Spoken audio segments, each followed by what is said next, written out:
Well, good evening. Welcome. Sometimes it's hard to stop sitting. Really appreciate the, just the time and being together. I want to start with a poem tonight. And some of you may know this poem. It's called Why I Am Happy by William Stafford. Now has come an easy time. I let it roll. There's a lake somewhere, so blue and so far nobody owns it.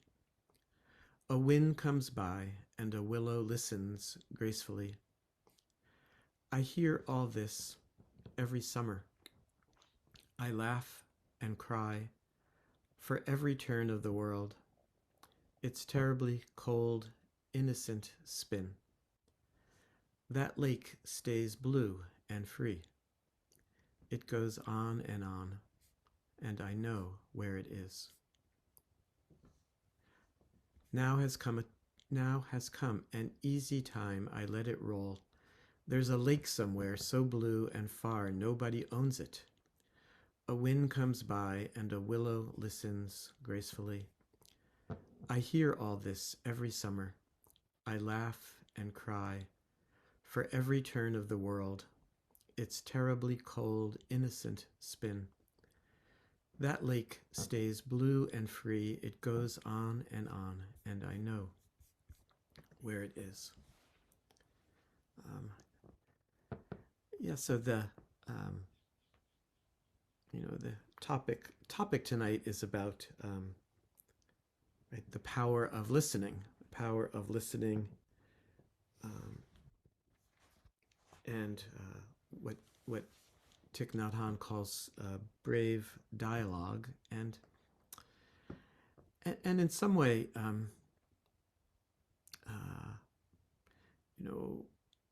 a lot of what he's presenting are various various skills and strategies, and all based on, I think, on listening. And he does, Thich Nhat Hanh and Zen teachers all, I think, keep coming back to maybe the container or the base of listening is our own way of being, in the world. And maybe we all think that we're all good listeners, or that listening is easy, and why are we talking about listening? And I know, I hate to break it to you, but you're probably not a good listener, and I'm not a good listener a lot of the time. It's hard. It's really hard. Yeah, I mean, we like to be right. We like to confirm about who we think we are. We especially like to confirm who we think other people are, what this world is, what reality is. And it's really uncomfortable to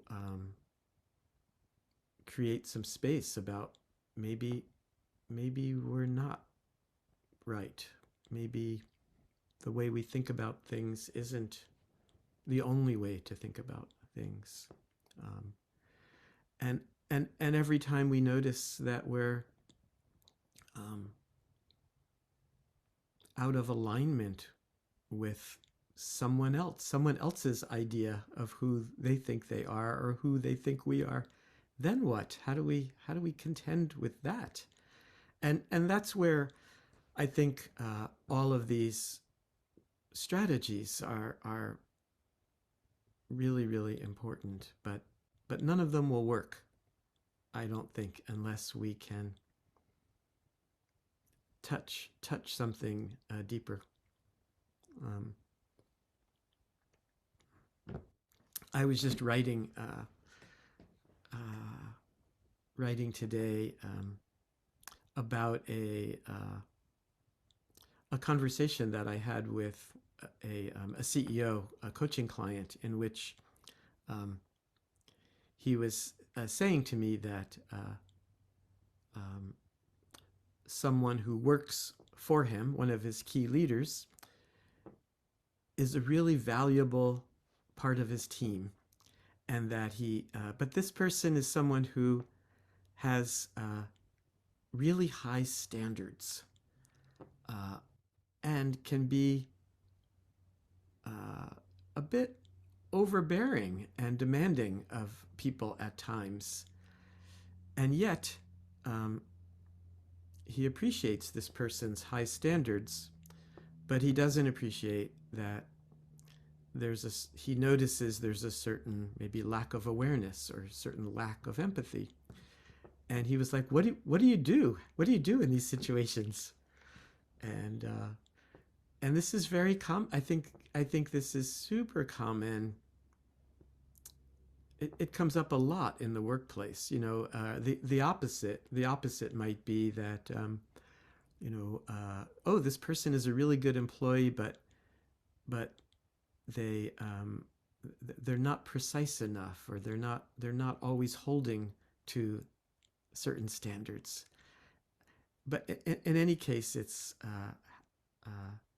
how do you have a conversation with such a person that can be effective? And I think it starts with, there needs to be a certain amount of trust and connection. And, imagine saying to someone, I value you as a person, as an employee. I really like that you have really high standards and that you hold people to high standards. That's important to me. And I'm a little troubled sometimes I notice and I hear from others that you maybe can be a little bit too demanding, a little bit not enough empathy, not enough understanding. And I'm curious, do you notice this? Has anyone ever told you this? Do you notice this in other parts of your lives? Usually you can be pretty sure when you see this in other people that you're not the only one who has observed this. Now, often people don't give people good, clear feedback, because generally what we do is we ignore things or we overreact. Ignoring is easy, right? Oh, just pretend this, oh, it'll get better or something. Or if we ignore it long enough, then at some point, the people around this person start to leave,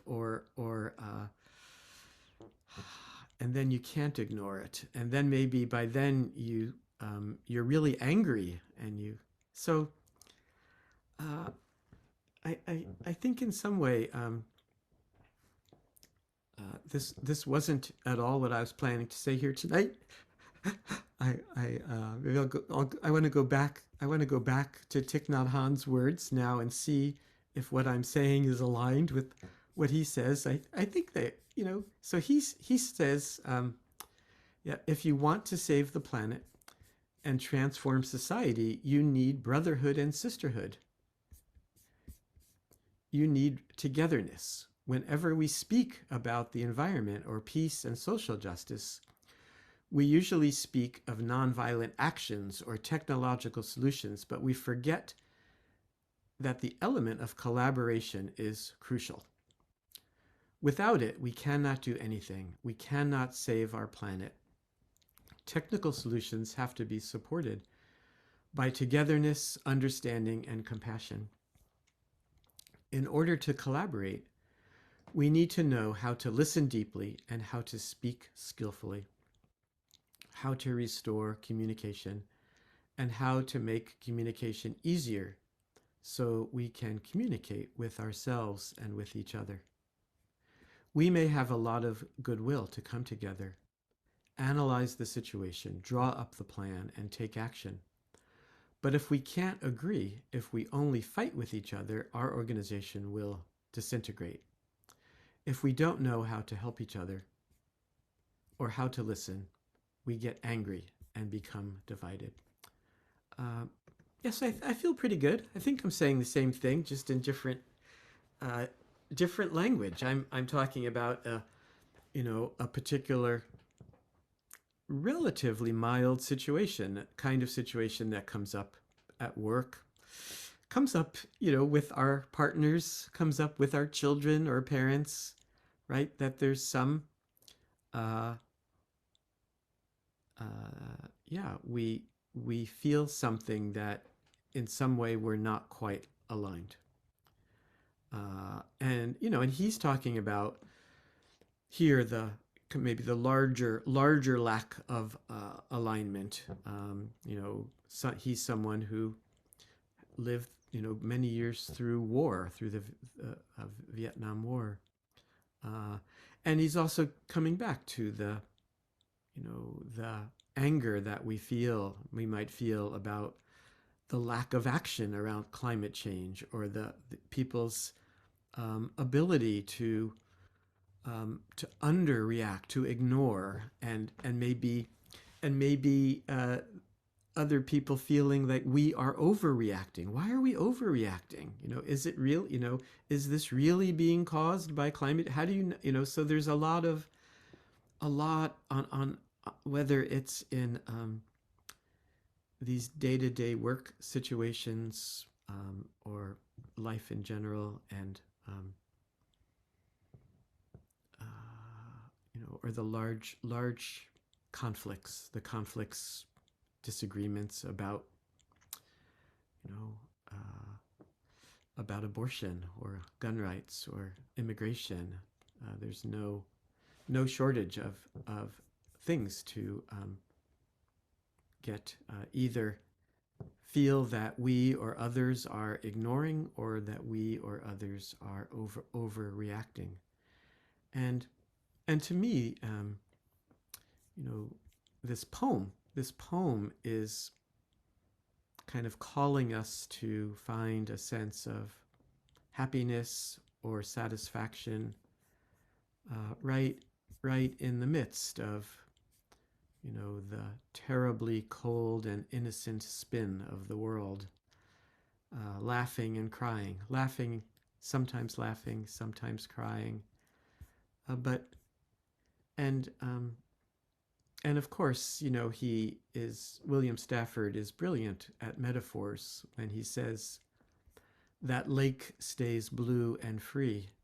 It goes on, and I know where it is. I think he's saying, I have the ability to access some deep part of me that is beyond ignoring and overreacting, and therefore I don't ignore and I don't overreact, and instead this is the basis for having those real and effective difficult conversations, or crucial conversations, or alignment conversations. Um, and Thich Nhat Hanh goes on to say, restoring communication is an urgent practice. With good communication, harmony, understanding, and compassion become possible between individuals, different groups, and even nations. The practice of deep listening to each other, using skillful, compassionate speech to convey insights and ideas, is so important for opposing parties to establish real human relationships and understanding. Our societies are divided deeply. People feel unheard. There is not enough communication.